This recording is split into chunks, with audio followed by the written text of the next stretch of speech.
Hello बच्चों, welcome to RHD new classes में आपका स्वागत है।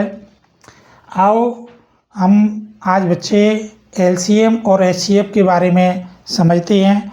सबसे पहले LCM, इसको हिंदी में लघुत्तम समापवर्त्य, अंग्रेजी में इसकी फुल फॉर्म है लीस्ट कॉमन मल्टीपल। तो मल्टीपल क्या होते हैं, यानी समापवर्त्य, अपवर्त्य, ये मैंने पूर्व के वीडियो में बता दिए गए हैं। आप इससे पहले पूर्व के वीडियो को अपवर्त्य और अपवर्तक का एक वीडियो है, उसको देखें, उसके बाद इसको देखें। इसकी लिंक मैंने डिस्क्रिप्शन में दे दी गई है, आप वहाँ से देख सकते हैं। आओ, तो LCM लघुत्तम समावर्तक क्या होते हैं, इनको हम एक मल्टीपल के आधार पर समझेंगे। हम कोई दो संख्याएं लेते हैं। LCM हमेशा दो या दो से अधिक संख्याओं का निकाला जाता है, एक संख्या का कोई LCM नहीं निकलता। तो हम दो संख्याएं लेते हैं, जैसे हमने ले ली 8 ले ली और 12 ले ली। तो हम 8 के अपवर्त्य निकालेंगे। क्या निकालेंगे? अपवर्त्य। तो अपवर्त्य क्या होते हैं, उनको निकालेंगे। तो 8 के अपवर्त्य कहते हैं या इनको गुणज कहते हैं, गुणज। तो गुणज के बारे में मैंने पूर्व के वीडियो में बताया है, अपवर्त्य या गुणज। तो 8 के गुणज होंगे 8, 16, 24, 32, 40। इस तरीके से गुणज अनंत होते हैं। प्राकृतिक संख्याओं में जिसके भी गुणज ज्ञात करने हैं उसका मल्टीप्लाई करते चले जाते हैं तो गुणज प्राप्त हो जाते हैं। ऐसी 12 के अपवर्त्य या गुणज। तो 12 एक 12, 12 दूनी 24, 12 ती 36, 12 चौक 48, 12 पाँच 60, 12 छक 72, 12 सत्ते 84, 12 अट्ठे 96। इस तरीके से, और इसको भी लिख सकते हैं।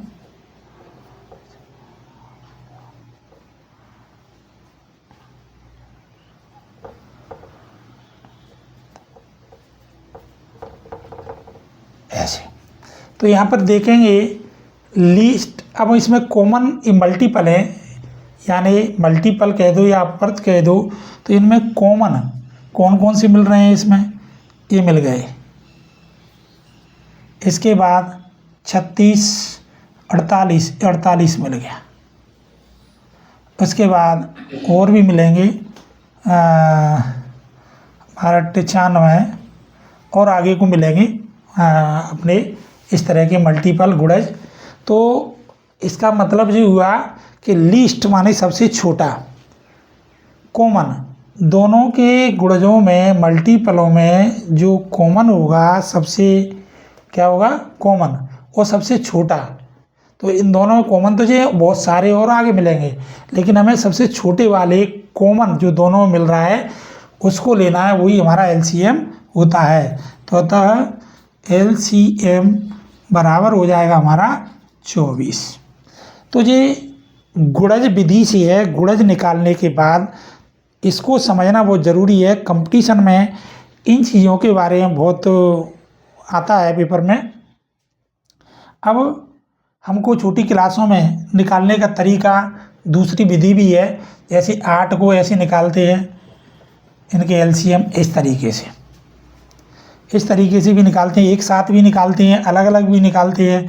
तो अलग अलग निकालेंगे तो ऐसे निकालेंगे 2 दे 2 चौक 8, 2 दे 2 बेर, 2 के 2 बेर।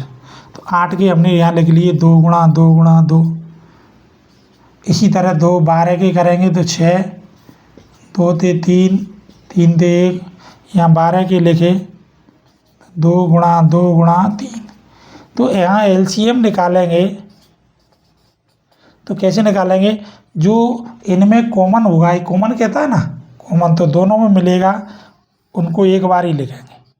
ये दोनों में 2 है तो जी एक बार लिखेंगे, और जी नहीं मिल रहा है तो भी लिखना पड़ेगा, कोई भी नहीं मिल रहा है तो इस भी लिखना पड़ेगा। तो इसका एलसीएम 3 दूनी 6, 6 दूनी 12, 12 दूनी 24। तो 24 ही आंसर यहाँ आया, 24 आंसर यहाँ आया। दूसरा तरीका ये एक साथ भी निकालने का है। तीसरा तरीका है तो कैसे निकाल रहे हैं, एक साथ तो दोनों में भाग जा रहा है, उसी संख्या से काट दो। 2 चौको 8, 2 छंगी 12, 2 दूनी 4, 2 ती 6। अब ये 2 से कटेगी, तब तक काटते चले जाते हैं, तब तक एक एक ना आ जाए। अगर एक ही संख्या में भाग जा रहा है तो एक में भी देंगे। 2 एकम 2, 3 में नहीं जा रहा तो मत दो, 3 को 3 की लिख दो, 3 एकम 3 जी आ जाएगा। जब तक दोनों सब जगह एक एक ना आ जाए तब तक काटते चले जाते हैं। तो अब इनको लिख लेंगे LCM बराबर 2 गुणा 2 गुणा 2 गुणा 3, 3 दूनी 6, 6 दूनी 12, 12 दूनी 24। इस तरीके से ये है हमारी आधारभूत तरीका गुणज के रूप में, व्यवहारिक रूप में छोटे क्लासों में एक एक गुणनखंड करके इस तरीके से निकालते हैं। तीसरी विधि ये है कि एक साथ भी निकाल लेते हैं। तो ये एलसीएम इस तरीके से हुआ। अब हम एचसीएफ को समझा रहे हैं कि एचसीएफ क्या होता है।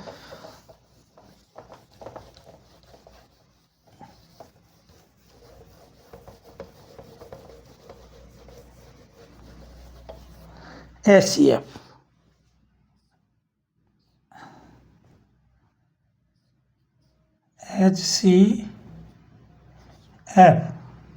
इसको क्या कहते हैं, महत्तम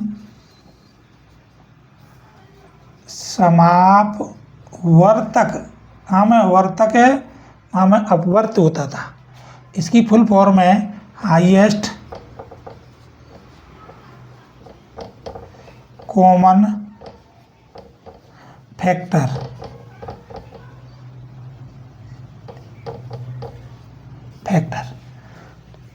जो हाईएस्ट कॉमन फैक्टर, तो ये अपवर्तक हाईएस्ट माने फैक्टर के बारे में मैंने पूर्व के वीडियो बताया है, उसी में देख सकते हैं। तो देखिए फैक्टर क्या होते हैं, तो हम एक एग्जांपल लेते हैं।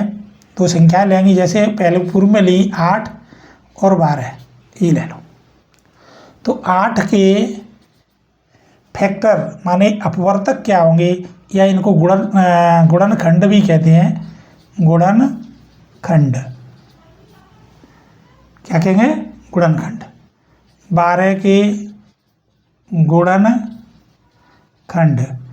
गुणनखंड कह दो, या फैक्टर कह दो, या अपवर्तक कह दो। अपवर्तक भी कहते हैं, अपवर्तक। तो कैसे निकालेंगे, 8 के गुणनखंड क्या होते हैं। तो 8 किन किन संख्याओं से विभाजित हो जाता है, तो 1 से विभाजित हो जाता है, 2 ते, 4 ते, फिर 8 ते। इसी तरह 12 1 से, 2 से, 3 से, 4 से, 6 ते, 12 से। ये हमारे गुणनखंड निकाल लिए जी, 12 के गुणनखंड निकाल लिए। अब इसके आधार पर हम देखते हैं कि कॉमन मिलना चाहिए। तो दोनों में कॉमन 1 1 मिल रहा है, 2 2 मिल रहा है, 4 4 मिल रहा है, इसके बाद नहीं मिल रहे। तो हमें कौन से को लेना है, हाईएस्ट वाले को, सबसे बड़े वाले को। तो सबसे बड़ा हमारा 4 है, 4 जो दोनों में मिल रहा है। अतः HCF हमारा होगा 4। इस तरीके से हम महत्तम समावर्तक को बारीकी से समझ रहे हैं। इन्हें निकालने की वही विधि है, ऐसे अलग अलग 8 के गुणनखंड किए, 12 के गुणनखंड किए, 2 ते 4 बार, 2 ते 2 बार, या अपन डायरेक्ट कर देते हैं। जैसे 8 के गुणनखंड हैं 2 गुणा 2 गुणा 2, 12 के गुणनखंड 2, अभाज्य गुणनखंड 2 गुणा 2 गुणा 3 गुणा, एक और 2 आएगा, और 3 सॉरी गुणा 3 ये आ गया। तो इनमें जो कॉमन हो गए उनको लेंगे, जो कॉमन है दोनों में। तो HCF बराबर हमारा हो जाएगा 2, ये 2 भी कॉमन है, ये 2 ले लेंगे, और जो कॉमन दोनों में नहीं मिलेगा तो उसको छोड़ देंगे। तो हमारा आंसर आ गया 4। एक साथ भी निकाल सकते हैं। एक साथ निकालने का तरीका है, दोनों में भाग जाए तो ही भाग देंगे। 2 को 2 चौको 8, 2 छंकी 12, 2 होते 2 दूनी 4, 2 ती 6। अब 2 का भाग केवल 2 में जाएगा, 3 में नहीं जा रहा, दूसरी संख्या में नहीं जा रहा, इसलिए हम नहीं देंगे। तो हमारा आंसर क्या आ जाएगा, SCF बराबर 2 गुणा 2 बराबर 4। इस तरीके से SCF और LCM को समझाया गया। मैं समझता हूँ कि सभी छात्रों की समझ में आ गया होगा।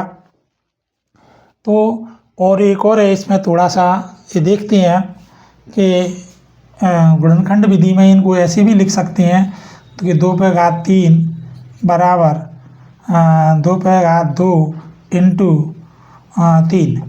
तो यहाँ सबसे छोटी वाली घात को लिखते हैं, जो कॉमन हो, ऐसा अभाज्य गुणनखंड जो कॉमन होगा दोनों में, वो सबसे छोटी घात होगी, उसी को हम लिखेंगे। और इसी तरह इसमें भी लिखते हैं। तो इसके लिए मैं बता देता हूँ कि क्या होता है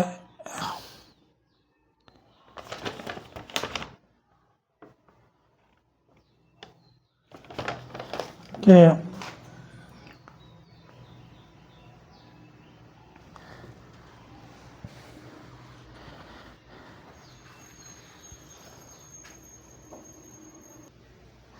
और छात्रों, इस LCM और HCF को एक साथ एक उदाहरण के द्वारा हम समझते हैं कि 24 के हम पहले अभाज्य गुणनखंड निकालेंगे। तो 24 के अभाज्य गुणनखंड निकलेंगे, 2 गुणा 2, फिर 6 हो जाएगा, फिर 2 गुणा 3, 3 दूनी 6, 6 दूनी 12, 12 24 हो गए। इसको मैं कैसे लिख सकता हूँ, घात के रूप में भी लिख सकता हूँ कि 2 पे घात 3 गुणा 3, 3 पे घात 1 है। ऐसे 36 की करूँगा तो कितने हो जाएंगे, 2 फिर 2 फिर 3 गुणा 3, 9 दिन 18 36।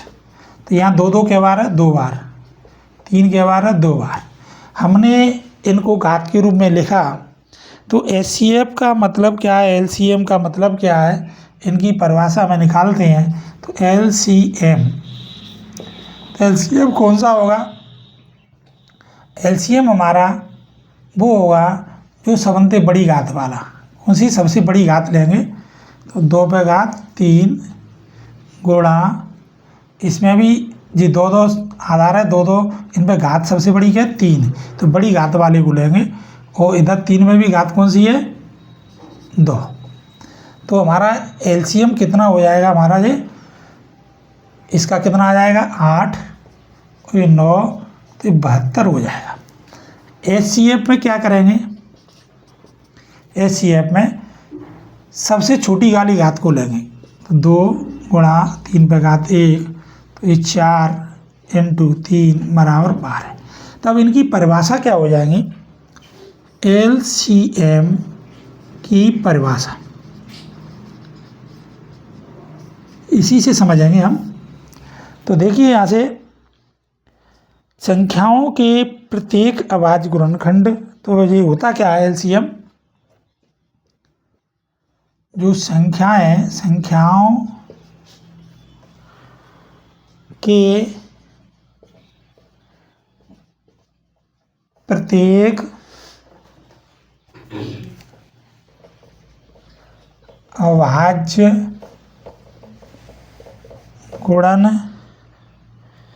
गुणनखंड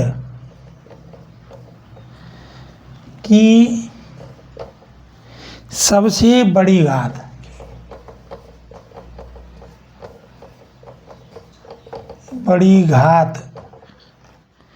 का गुणनफल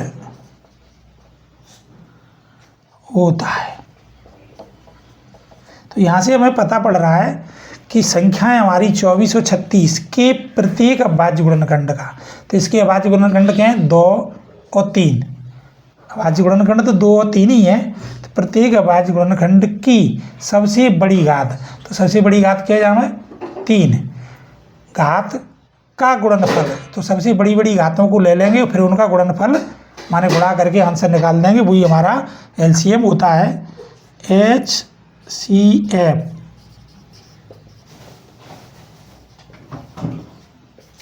क्या होगा, संख्याओं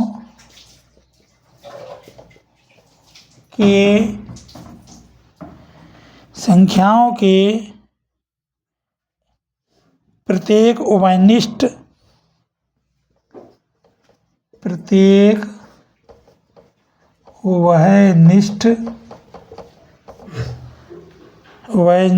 अभाज्य गुणनखंड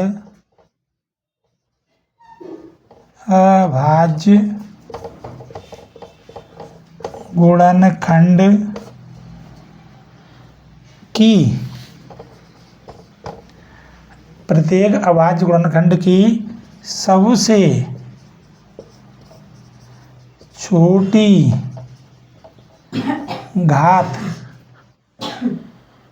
घात का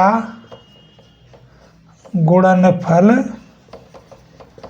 होता है।